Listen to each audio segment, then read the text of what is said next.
All right, shalom to the elect. I want to start by giving all the praises, honor, and glory to whom it rightfully belongs, which is Yahweh, Bahashem Yahweh Shai, Bahashem Rakakwadash. Yahweh is the true name of the Heavenly Father. Yahweh is the one of the world ignorantly calls God. Yah means he, and Hawa means to be or exist. So Yahweh's name means he is, or he to be, or he exists. All right? And Yahweh is not a so-called white man, he's a so-called black man. Bahashem means in the name, Ba means in, Ha means the, Shem means name, and Yahweh Shai is the true name of the Messiah. Yahweh Shai is the one who the world ignorantly calls Jesus. All right, with Yah meaning he, and Yahweh Shai meaning save or deliver. So Yahweh Shai's name means he is the savior, or he is the deliverer. And he's also not a, and Yahweh Shai also is not a so-called white man. He's a so-called black man. All right. Bahashem, once again, meaning in the name, and Ruach Kodash, meaning Holy Spirit, with Ruach meaning spirit, and Kodash meaning holy. So I said all the praises, honor, and glory belongs to Yahweh, in the name of Yahweh Shai, in the name of the Holy Spirit. Double honors to the elders and apostles of Great Millstone, every well.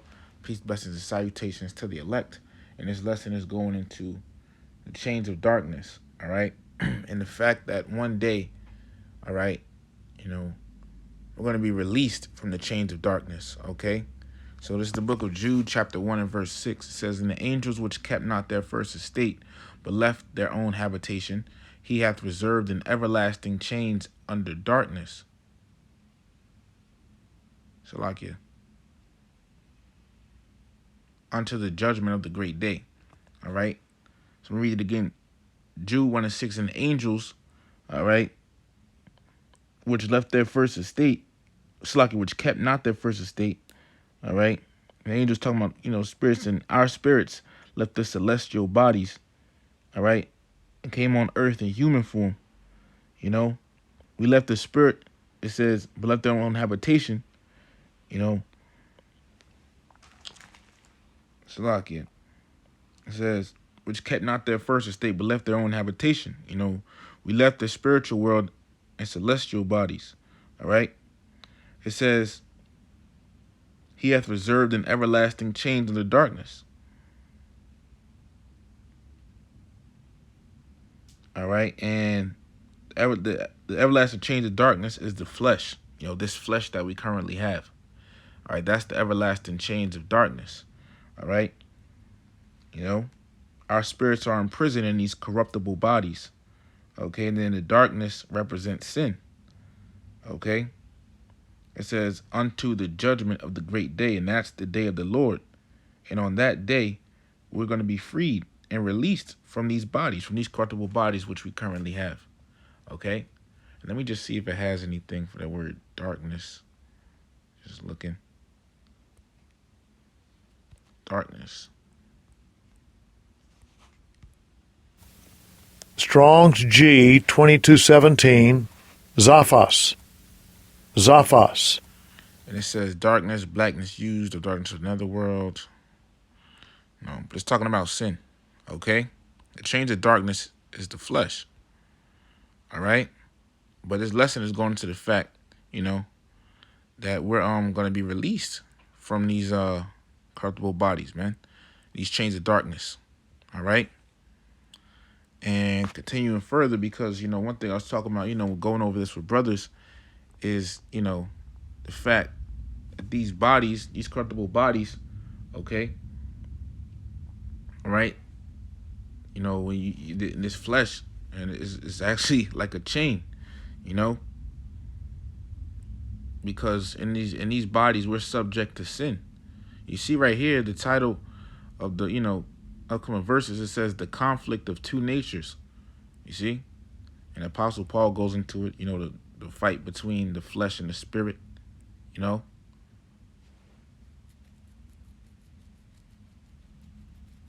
And matter of fact, let me just go in the app because I actually have notes for these. Romans 7. And it's a certain one that I want. Okay, this is Romans 7 and 23. "But I see another law in my members, warring against the law of my mind, and bringing me into captivity to the law of sin which is in my members." All right? So when he says, but I see another law of my members warring against the law of my mind, meaning, my flesh is battling my spirit and tempting, me to do sin or wickedness. That's what our flesh does. It is battling our spirit, which wants to do is righteous, all right, and tempts us to do wickedness. It says, and bringing me into captivity to the law of sin, which is in my members, meaning, sometimes the flesh overrides, your spirit, which wants to do right in the eyes of Yahweh Bashim Yahushai, and makes you do wickedness. So sometimes the flesh will override, your spirit, make you do wickedness. For example, you be well. Let me give you this example. Sometimes you go off on the Sabbath. Okay, sometimes you may go off on the Sabbath. All right, that's because of the flesh. Okay, sometimes you might go off on the Sabbath. All right, but overall, this flesh is wicked. Okay, this current flesh that we have. Okay, and the thing is, as long as we're in these comfortable bodies, we're gonna be, we're gonna sin. Okay, as long as we're in these comfortable bodies, man, it was kind of like a chain. I was just, viewing it like that. It's kind of like a chain, man. Okay, let me just see if I got something here. This is the book of Romans 8:20. For the creature was made subject to vanity, not willingly, but by reason of him who hath subjected the same in hope. All right? So the creature was made subject to vanity, meaning we were made subject to going off or committing sin. Okay?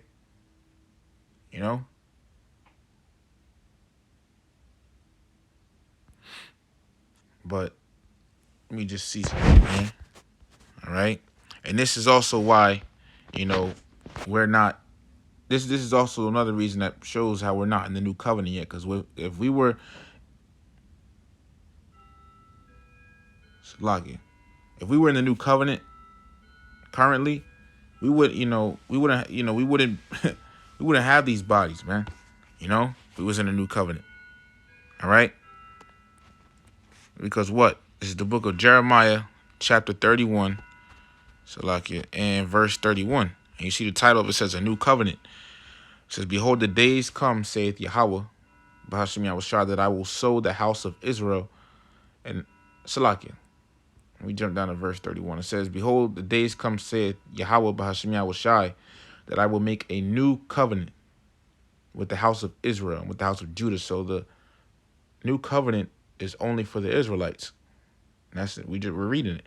Verse 32. Not according to the covenant that I made with their fathers in the day that I took them by the hand to bring them out of the land of Egypt, which my covenant they break, although I wasn't husband unto them, saith Yahweh. But this shall be the covenant that I will make with the house of Israel. After those days, saith Yahweh B'Hashem Yahushai, I will put my law in their inward parts and write it in their hearts, and will be their power, and they shall be my people. Verse 34, and they shall teach no more every man his neighbor and every man his brother, saying, know Yahweh B'Hashem Yahushai, for they shall all know me, from the least of them unto the greatest of them, saith Yahweh B'Hashem Yahushai. It says, for I will forgive their iniquity and will remember their sin no more. But the point I want to get to is where he says, I will put my law in their inward parts. All right? And that's talking about what? The law, statutes, and commandments. Okay? Look at that. The Strong's, for that word law, the Strong's is H8481, and the Hebrew word is thaworah. Thaworah. And it says law, direction, instruction. And this is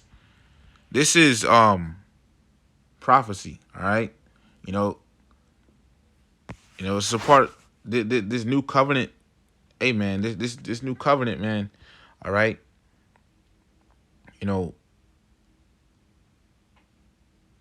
It's gonna come to pass, all right? But the Lord said he's gonna put the laws, statutes, and commandments, because we just looked it up, all right? And it said Tawarah, all right? So it's talking about the laws, statutes, and commandments. So And we just proved how, you know, in these corruptible bodies, you can't keep the laws 100%. You can't, be righteous 100% or completely. All right. We have to keep the laws, statutes, and commandments to the best of our abilities while we're in these bodies. Okay, consistently. All right. But we're not going to be able to keep it 100% or completely. Okay. And that itself proves that we're not in the new covenant. Why? Because we just read how the Lord says here that he's going to put his law into our inward parts, the inward parts of the Israelites, not every nation on earth. The new covenant is only for the Israelites, as it says in the 31st verse.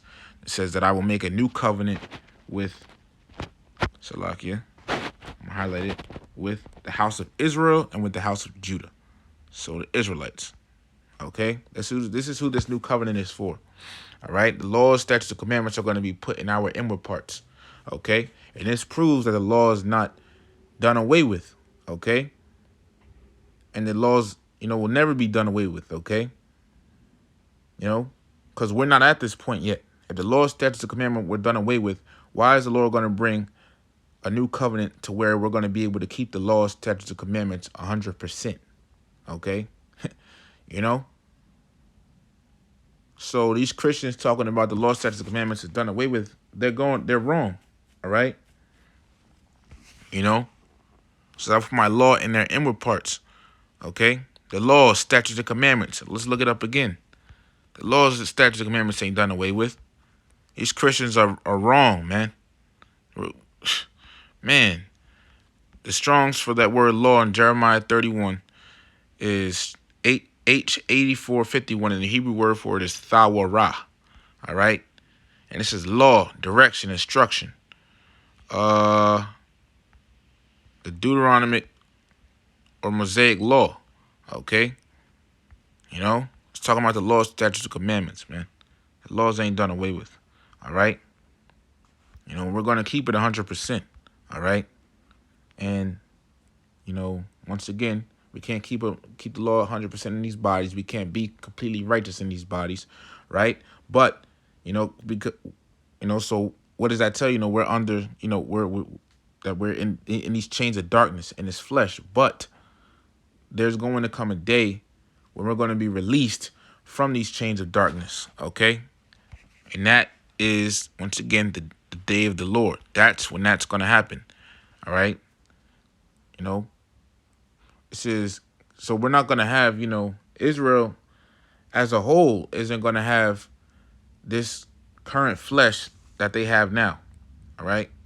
This is the book of 1 Corinthians chapter 15, starting in verse 51. It says, behold, I show you a mystery. We shall not all sleep, but we shall all be changed. All right. And let's look at this word changed here. All right. Changed. Strong's G 236, alasso. Alasso. Alasso. And it says to change, to exchange one thing for another, to transform. Okay?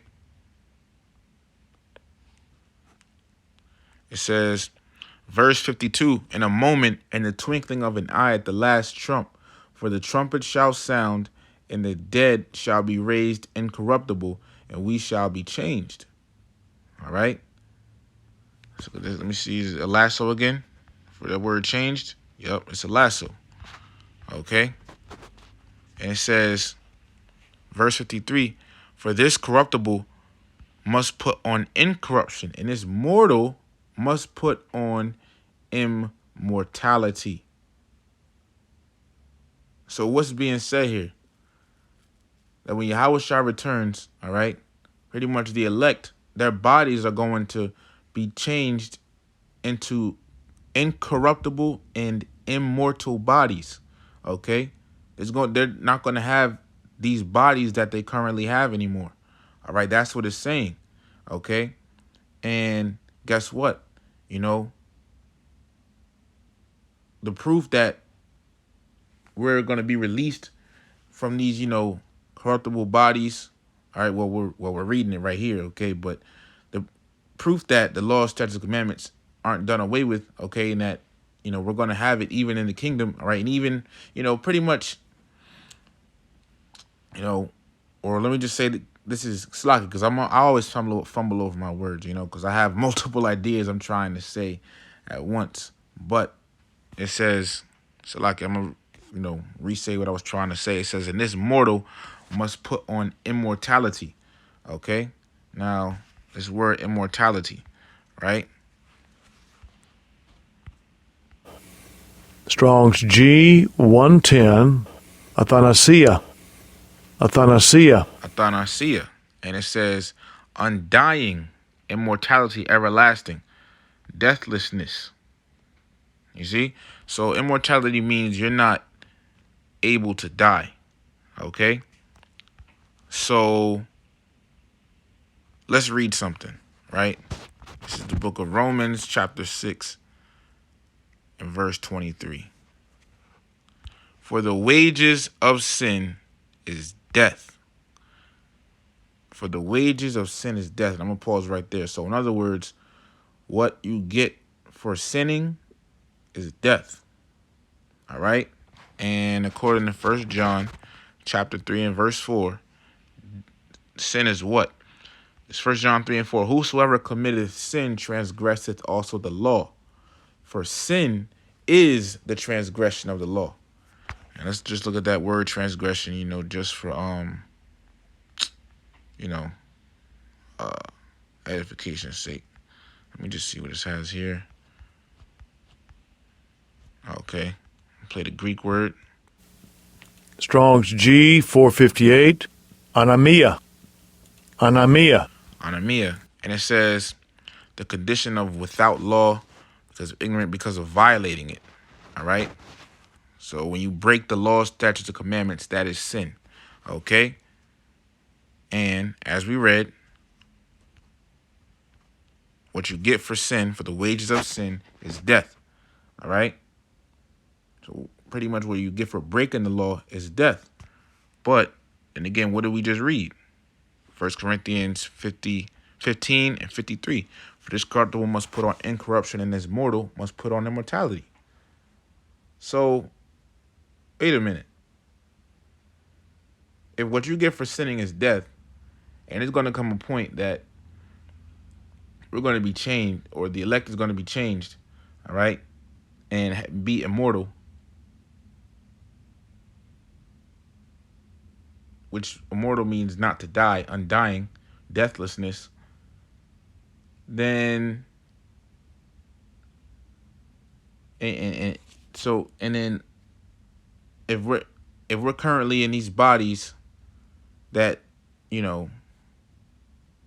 is subject to going off, so this means that one, that the laws, statutes, and commandments aren't to be done away with, aren't done away with. Okay, and number two, that we're gonna have the laws, statutes, and commandments, even they're still around. Okay, they're not done away with it, but we're gonna have them even in the kingdom. Okay, and even when Yahweh Shai returns. Okay, so like, because I'm following my words again, but this proves that we're going to be changed, okay, and we're not going to be in these chains of darkness forever. We're going to be freed from them, okay, and it also proves that the laws, statutes, and commandments aren't done away with. All right, that's ultimately what I was trying to say, okay. It says, 1 Corinthians 15 and 53, for this corruptible must put on incorruption, and this mortal must put on immortality. Immortality means not to die. All right. Immortality means not to die. And if the wages of sin, or what you get for sinning or breaking the law, is death, then that must mean that if you're immortal, then you're not ever going to break the law, statutes, and commandments ever again. That's what that must mean. Okay? And that's the truth. All right? And then ultimately, once again, Israel as a whole, even 2/3, they're going to be righteous in the kingdom of heaven. They're going to never sin again in the kingdom. And this is prophecy, man. Isaiah chapter 60, verse 21. Thy people, who's the Lord's people, the Israelites, also shall be all righteous. Paul's right there. Let's look at this word righteous, man. All right. Strong's is H66662. And the Hebrew word is, it's like I'm saying this wrong, Taza Dayak. I'm saying that, it's like I'm saying it wrong, but it says just, lawful, righteous. All right? It even said lawful. Let me just look up lawful, just for edification's sake, man. Lawful. It says conforming to, permitted by, or recognized by law or rules. So, in conforming, it says comply with rules, standards, or laws. So, complying to or keeping the laws, man. So the 2/3, even in the kingdom, they're going to be righteous. They're going to keep the laws, statutes, and commandments 100%. All right? You know? But, yeah, man. Just wanted to show this, okay? And once again, we're not going to have these, these corruptible bodies that we're going to, have forever. Okay? You know? We're going to be free from these chains of darkness, very soon. Okay, let me get this. Matter of fact, Philippians chapter 3, verse 20 to 21. And it says, for our conversation is in heaven, from whence also we look for the Savior, the Lord Yahushua HaMashiach. Verse 21. Who shall change our vile body, that it may be fashioned like unto his glorious body, according to the working whereby he is able even to do all things unto himself. All right, and this word change, let me look this up. Strong's G 3345. Metaschematizo. Metaschematizo. All right, and it says to change the figure of, to transform. You see? When that transformation comes, we will no longer, be subject to sin. All right? We will never sin again. All right? And Lord willing, us brothers that teach the doctrine, the apostles, and other great millstone teachers, Lord willing, that teach us sincerely, Lord willing, we're of that elect number, all right, and we can, be on that chariot and be changed into those incorruptible and immortal bodies, all right, Lord willing, man. When Yahushua returns, all right, we can be on that chariot, man. So Lord willing, this lesson was edifying. I just wanted to make this lesson. So one day, soon we're going to be free from the chains of corruption. So it's like these these chains of darkness, man, and these corruptible bodies. So with that, I want to give all the praises, honor, and glory to whom rightfully belongs, which is Yahweh, Bahashem Yahushai, Bahashem Rachakwadash. Double honors to the elders and apostles of Great Millstone, ever well. Peace, blessings, and salutations to the elect. Peace, which in Hebrew, Shalom. So Shalom to the elect.